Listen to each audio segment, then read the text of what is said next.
Hey guys, welcome to our channel. So before we get started, make sure to hit that like button, also subscribe to my channel. In this video, I will be discussing what happens to your body after depression. What is depression? Depression is one of the most common types of mental health conditions and often develops alongside anxiety. Depression can be mild and short-lived or severe and long-lasting. Some people are affected by depression only once, while others may experience it multiple times.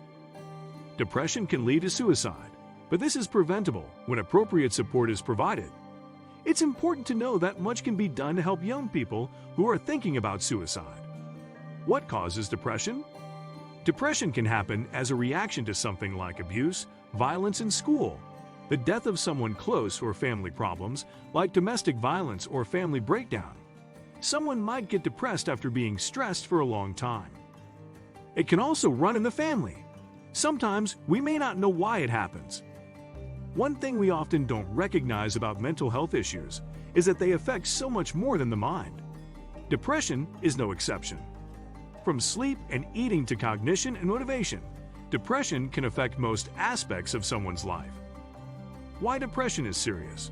There are many types of depression, including major depression, persistent depressive disorder, also called dysthymia, as well as situational types such as seasonal affective disorder and postpartum depression. Our understanding of depression is really evolving in medicine.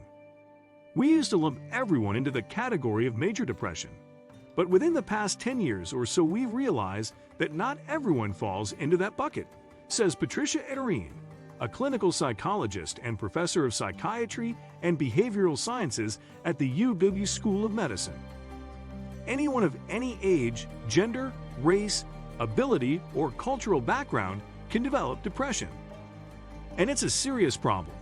Over the past decades, suicides have increased in the United States, according to data from the National Institute of Mental Health. Additionally, the World Health Organization lists depression as a leading cause of disability worldwide.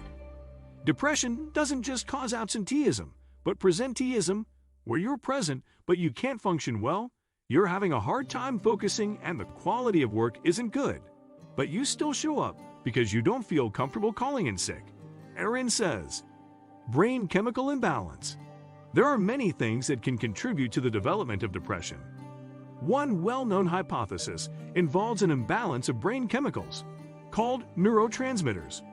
Neurotransmitters such as dopamine, serotonin, and norepinephrine all have somewhat different functions, but all deliver chemical messages between neurons within the brain.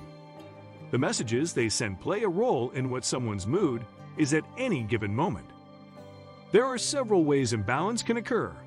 The cells receiving the chemical messages may not be receptive to them, or the brain may produce fewer amounts of certain neurotransmitters than is optimal.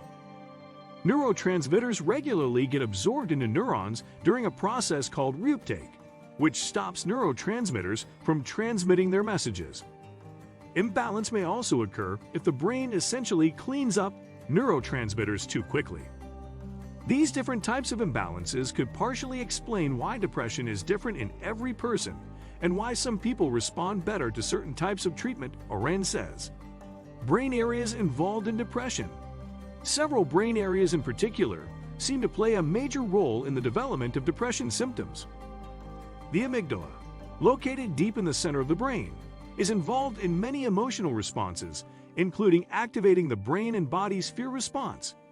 This area tends to have increased activity in people with depression.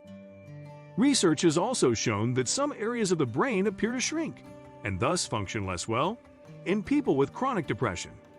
These areas include the hippocampus, which is involved in long-term memory, and the thalamus, which regulates sleep and wake cycles and handles sensory and motor input. It's important to note that, while chemical imbalances and other brain mechanisms are involved in depression, they alone don't cause depression. Genetics, traumatic experiences, medical conditions, chronic stress, and even personal characteristics can make someone more likely to develop depression. Some people are more emotionally reactive and feel their feelings more strongly, says Iran. That alone doesn't necessarily mean they will develop a mental illness, but they may be at higher risk in situations where they don't have much control. How depression affects the body. There are, of course, mental symptoms of depression, such as feeling sad or down. Anhedonia, the inability to feel pleasure in things that usually bring joy, is also common. Some people have one of those two symptoms, but some people don't, Aaron says. In fact, many depression symptoms are felt not in the mind but in the body.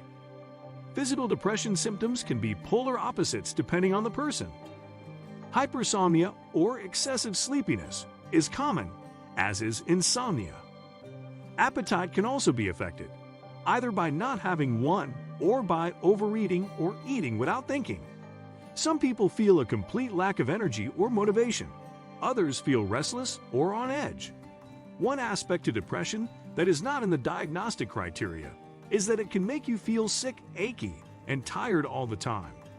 It's not that you're being lazy, it's that you don't have energy and your brain and muscles feel tired. That makes it challenging because the thing you need to do is the thing you don't feel like doing. So you have to push yourself, Aaron says. How someone's symptoms manifest can depend on their age too. Children and teens are more likely to be restless or irritable, whereas older adults may have things like stomach problems and insomnia. The most serious symptom is a preoccupation with death or dying, either with a wish to die or actively trying to figure out how to die. Suicidal thoughts are serious. Suicide is a leading cause of death in the United States and is the second most cause of death among children, teens, and younger adults, from age 10 to 34. Depression is treatable. While the data about suicide is grim, depression doesn't have to be. The good news is that depression is treatable. One common misconception to clear up first: while healing and feeling better is more than possible, there is no such thing as a cure for mental illness. We don't have cures.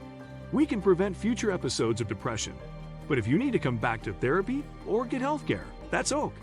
It's not like you would ignore an illness like diabetes or heart disease, Aaron says.